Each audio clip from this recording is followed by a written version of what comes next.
السلام علیکم ناظرین، میں محمد اسلم حسین سیاست کی خبروں میں آپ سب کا استقبال کرتا ہوں۔ ریاست کرناٹک میں جاری حجاب تنازع کے درمیان وجے پورہ شہر کے اڑی قصبے میں ماتھے پر تلک لگا کر ایک طالب علم کو کالج کے احاطے میں داخل ہونے نہیں دیا اور تلک ہٹا کر کالج کے اندر داخل ہونے کی اجازت دی گئی۔ کالج کے لیکچررز نے انہیں گیٹ پر روکا اور کالج میں داخل ہونے سے پہلے تلک کو نکال کر آنے کے لیے کہا۔ طالب علم کو بتایا گیا کہ ماتھے پر روایتی تلک لگا کر کالج میں آنے سے حجاب اور زعفرانی شالوں جیسے مسائل پیدا ہو سکتے ہیں۔ ریاست میں حجاب تنازع کے پیش نظر کرناٹک ہائی کورٹ کے عبوری حکم اور ریاستی حکومت کے حکم کے مطابق حجاب اور زعفرانی شالوں کے استعمال پر پابندی لگا دی گئی ہے۔ ہندوستان میں کرونا وائرس کے کیسز میں روزانہ کمی واقع ہو رہی ہے۔ وزارت صحت کی جانب سے ہفتے کی صبح جاری اپڈیٹ کے مطابق ملک میں گزشتہ 24 گھنٹوں کے دوران کورونا کے 22,270 نئے کیسز درج کیے گئے۔ ایک ہی وقت میں مثبت کیسز کی شرح 2% سے نیچے پہنچ گئی ہے۔ اس وقت ملک میں ایکٹیو کیسز کی تعداد 2,53,739 ہے۔ صحت یابی کی شرح فی الحال 98% سے زیادہ ہے۔ گزشتہ 24 گھنٹوں میں 60,298 افراد کورونا سے صحت یاب بھی ہوئے ہیں۔ جھارکھنڈ میں بھاشا یعنی لسانی تنازع پر ہنگامہ آرائی کے بعد اب ریاستی حکومت نے اس معاملے پر یو ٹرن لے لیا ہے۔ ریاستی حکومت نے دھنباد بوکارو میں JSSC کے ذریعے منعقد ہونے والے میٹرک اور بین سطح کے مقابلہ جاتی امتحان میں بھوجپوری اور مگھی کو دوسری علاقائی زبانوں کی فہرست سے خارج کر دیا ہے۔ وزارت کے مسابقتی امتحانات میں قبائلی اور علاقائی زبانوں کی فہرست پر تنازع کے بعد ہیمنت حکومت نے پرسونل ڈپارٹمنٹ کی طرف سے جاری کردہ ضلع وار زبانوں کی شناخت میں ترمیم کرتے ہوئے بھوجپوری اور مگھی کو ہٹا دیا ہے، جبکہ تمام اضلاع میں اردو زبان کی پہچان بحال کر دی گئی ہے۔ ہندوستان اور متحدہ عرب امارات نے ایک آزاد تجارتی معاہدہ FTA پر دستخط کیے ہیں۔ دونوں ممالک نے دو طرفہ تجارتی اقتصادی تعلقات کو فروغ دینے کے لیے اس معاہدے پر دستخط کیے ہیں۔ تجارت اور صنعت کے وزیر پیوش گوئل اور متحدہ عرب امارات کے وزیر خزانہ عبداللہ بن العمری نے جامع اقتصادی شراکت داری کے معاہدے CAPA پر دستخط کیے۔ اس تجارتی معاہدے پر ایک ورچوئل کانفرنس کے دوران دستخط کیے گئے۔ اس کانفرنس میں وزیراعظم نریندر مودی اور ابوظہبی کے ولی عہد شیخ محمد بن زاید ال نہیان نے بھی شرکت کی۔ معاہدے پر دستخط کرنے کے بعد میڈیا سے بات کرتے ہوئے گوئل نے کہا کہ یہ ایک جامع اور متوازن تجارتی معاہدہ ہے۔ گوئل نے کہا اس سے دونوں فریقوں کے لیے بڑے کاروباری مواقع پیدا ہوں گے۔ یہ معاہدہ ہماری دو طرفہ تجارت کو دوگنا کرنے میں مدد کرے گا۔ جموں کشمیر میں دہشت گردوں کے خلاف فوج اور سیکورٹی فورسز کا آپریشن جاری ہے۔ ہفتے کی صبح کشمیر کے شوپیان میں سیکورٹی فورسز اور دہشت گردوں کے درمیان ایک تصادم ہوا ہے۔ انکاؤنٹر میں ایک دہشت گرد مارا گیا ہے۔ یہ انکاؤنٹر شوپیان کے جنپورہ کے چرمر گاؤں میں ہوا ہے۔ سیکورٹی فورسز کا سرچ آپریشن تاحال جاری ہے۔ یوکرین میں بڑھتے ہوئے بحران اور وہاں رہنے والے ہندوستانی شہریوں اور طلباء کی مانگ کے پیش نظر ایئر انڈیا نے کہا کہ وہ اگلے ہفتے ہندوستان اور یوکرین کے درمیان 3 پروازیں چلائیں گے۔ ایئر لائن نے کہا کہ یہ پروازیں 22 اور 24 اور 26 فروری کو یوکرین بھیجی جائیں گی۔ کمپنی نے کہا کہ ان پروازوں کی بکنگ شروع ہو گئی ہے۔ روس نے بحری مشقوں کے لیے بحر اسود میں جنگی بحری جہاز بھیجنے کے علاوہ یوکرین کے ساتھ سرحد پر تقریباً 1 لاکھ فوجی تعینات کیے ہیں، جس سے نیٹو ممالک میں یوکرین پر ممکنہ روسی حملے کے بارے میں خدشات بڑھ گئے ہیں۔ تاہم روس نے یوکرین پر حملے کے کسی بھی منصوبے کی مسلسل تردید کی ہے۔ کیف میں ہندوستانی سفارت خانے نے بھی یوکرین میں آباد ہندوستانیوں کو اس بارے میں ایک ریلیز جاری کیا ہے۔ وزارت خارجہ نے یوکرین میں پھنسے ہوئے ہندوستانیوں کو ضروری معلومات اور مدد فراہم کرنے کے لیے ایک کنٹرول روم بھی قائم کیا ہے۔ کرناٹک کے تمکورو کے خانگی کالج میں لیکچرر خاتون نے حجاب پر انتظامیہ کی جانب سے پابندی لگائے جانے پر اپنی ملازمت سے استعفیٰ دے دیا ہے۔ چاندنی ناز نے جو جین PU کالج میں انگلش کی لیکچرر ہیں، پرنسپل کو دیے گئے اپنے استعفے میں بتایا کہ میں انگلش لیکچرر کے اپنے عہدے سے اس لیے استعفیٰ دے رہی ہوں کیونکہ آپ نے مجھے حجاب اتارنے کے لیے کہا ہے۔ میں اپنے ملازمت کے لیے اپنے حجاب کو نہیں اتار سکتی ہوں، اسی لیے میں اپنا استعفیٰ پیش کر رہی ہوں۔ Maulana Khalid Saifullah Rahmani general secretary all India Muslim personal law board نے بتایا کہ خواتین کے حجاب کا مسئلہ ایک چنگاری کی طرح کرناٹک کے ایک شہر سے اٹھا اور بہت جلد آگ بن کر پورے ملک میں پھیل گیا۔ اب صورتحال بہت ہی نازک ہے۔ ایک طرف پردہ شرعاً واجب ہے، ہم اس سے دستبردار نہیں ہو سکتے، دوسری طرف فرقہ پرستوں نے اس کو مسلمانوں کے خلاف نفرت بھڑکانے کا ایک عنوان بنا لیا ہے اور نوجوان طلباء و طالبات اس سے متاثر ہو رہے ہیں۔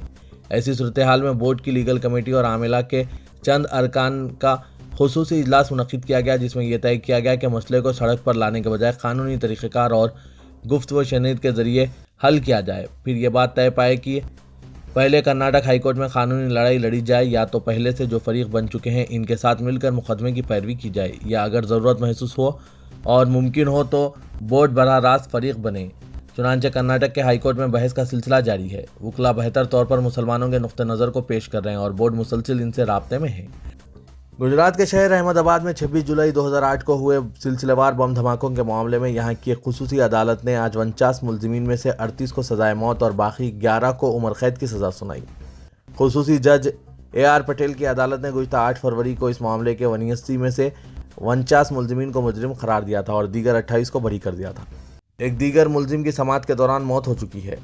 सऊदी अरब के मदीना मुनव्वरा में वीज़ा सेंटर का इफ्तिताह किया गया है। वीज़ा सेंटर के क़याम से रीजन में मुकीम सऊदी शहरी और गैर मुल्कियों को मुख्तलिफ ममालिक के वीज़े हासिल करने में सहूलत होगी।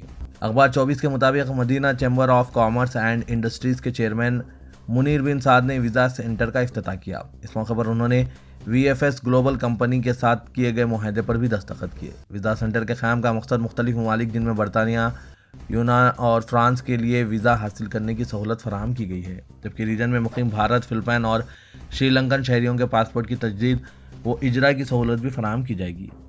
तेलंगाना के वज़ीर इंफॉर्मेशन टेक्नोलॉजी KT रामाराव ने वज़ीर-ए-आज़म नरेंद्र मोदी पर बात करोड़ों की और काम पकौड़ों के करने का इल्ज़ाम आयद किया। आज सरसला में एक जलसे से खिताब करते हुए KTR ने मरकज़ी हुकूमत पर तेलंगाना के साथ सौतेला रवैया इख्तियार करने का इल्ज़ाम आयद किया और कहा कि वज़ीर-ए-आज़म खुद तेलंगाना के खिलाफ हैं। हालिया दिनों पार्लियामेंट में रियासत की तंजीम जदीद के मुतालिक वज़ीर-ए-आज़म के बयान को अफसोसनाक और मज़ाक़-ए-ख़ैज़ करार देते हुए KTR ने कहा कि पार्लियामेंट, असेंबली और कौंसल में किसी भी बिल पर मुबाहस और मंजूरी के दौरान दरवाजे बंद रखे जाते हैं। इस हकीकत से नावाकिफ़ वज़ीर-ए-आज़म का होना हमारी बदकिस्मती है। उन्होंने मरकज़ी हुकूमत का नारा सबका साथ सबका विकास को बकवास करार देते हुए कहा कि तेलंगाना को फंड्स इजरा नहीं किए जा रहे हैं, तेलंगाना के प्रोजेक्ट्स को कौमी दर्जा नहीं दिया जाता। मरकज़ के रवैये से ऐसा महसूस होता है गोया तेलंगाना मुल्क का हिस्सा नहीं है।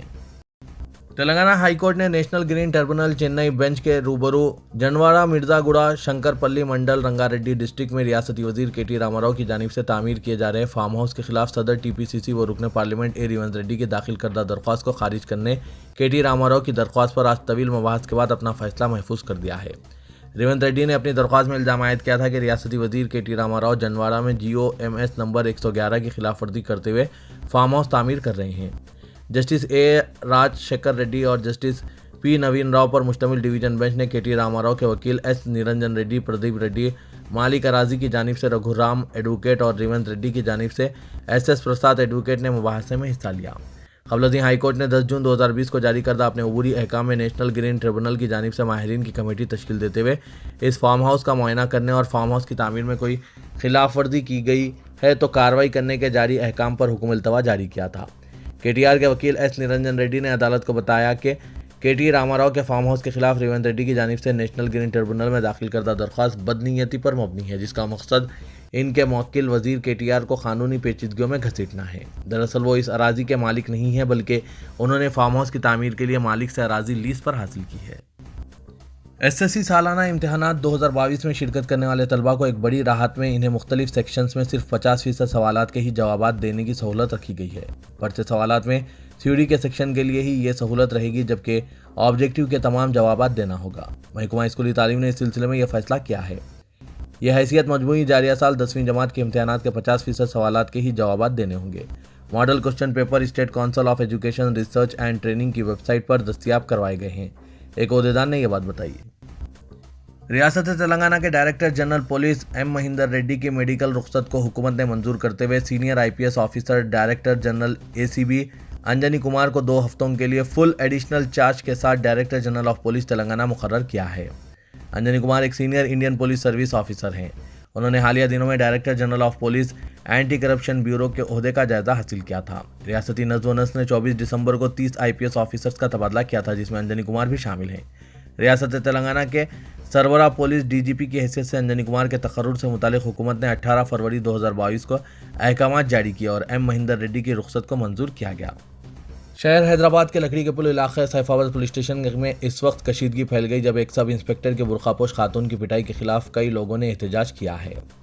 आधी रात को बोइनपल्ली का रहने वाला मोहम्मद रिजवान अली अपने अहल खाना के साथ एक I-20 कार में जा रहे थे कि खैरताबाद मेट्रो स्टेशन के करीब अचानक प्राइवेट ट्रैवल्स की बस ने इसे ओवरटेक करने की कोशिश की। इस वाक़े के दौरान बस ड्राइवर ने मुबैना तौर पर कार में सफ़र कर रहे ख़ानदान के साथ बदतमीज़ी की और बस में सफ़र करने वाले चंद मुसाफिरों ने भी ड्राइवर का साथ दिया।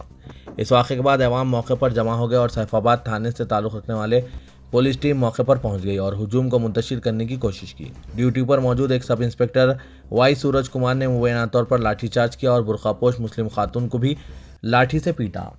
सब इंस्पेक्टर की गैर ज़रूरी कार्रवाई को देखकर सैफाबाद पुलिस स्टेशन के सामने बड़ी तादाद में लोग जमा हो गए और सब इंस्पेक्टर के खिलाफ कार्रवाई का मुतालबा करते हुए अपना एहतजाज दर्ज करवाया। Mohammad Iqbal Siddiqui additional DCP west zone ने कहा कि वाक़े में मुलविस अफराद के खिलाफ ज़रूरी कार्रवाई की जा रही है और तमाम तफसीलात इकट्ठा की जा रही है। मरकज़ी महकमा आसार क़दीमा की जानिब से शहर हैदराबाद के ताज में खूबसूरत नगीने की हैसियत रखने वाले 400 साल तारीखी चार मीनार को बिजली, ज़लज़ले और दूसरी कुदरती आफात समावी से महफूज रखने के लिए लाइटिंग कंडक्टर का क़याम अमल में लाया जा रहा है। ये कंडक्टर चार मीनार पर हादसे से महफूज रखने में मावून व मददगार साबित होगा।